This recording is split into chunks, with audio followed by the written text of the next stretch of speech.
Iran is in turmoil. On January 9, 2026, Supreme Leader Khamenei accused former U.S. President Trump of orchestrating the nationwide protests. Tehran streets are packed with demonstrators as security forces struggle to contain the unrest.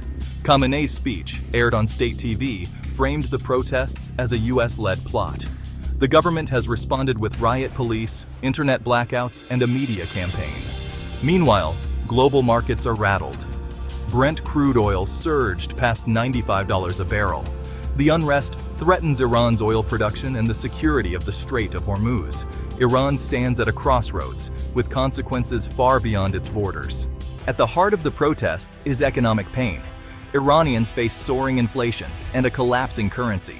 Basic goods, bread, oil, medicine, are now luxuries for many. The rial's plunge has wiped out savings and made imports unaffordable. Years of mismanagement, corruption, and U.S. sanctions have left families desperate.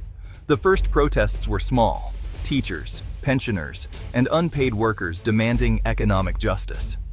But the government's failure to address these grievances has united people across society.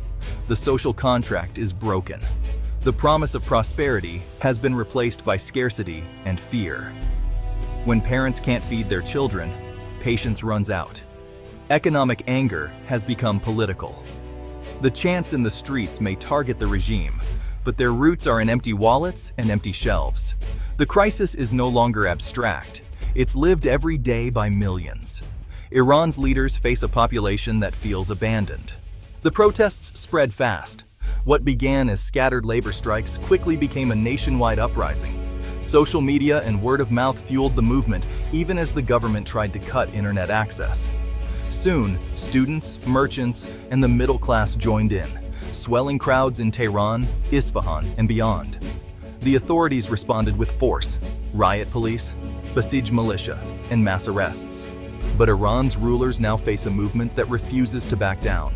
In his address, Khamenei blamed the U.S., and Trump specifically, for Iran's crisis. He claimed American sanctions were designed to spark unrest and regime change. This narrative isn't new. For decades, Iran's leaders have blamed foreign enemies for domestic problems. By invoking Trump, Khamenei tries to redirect public anger outward and rally his base.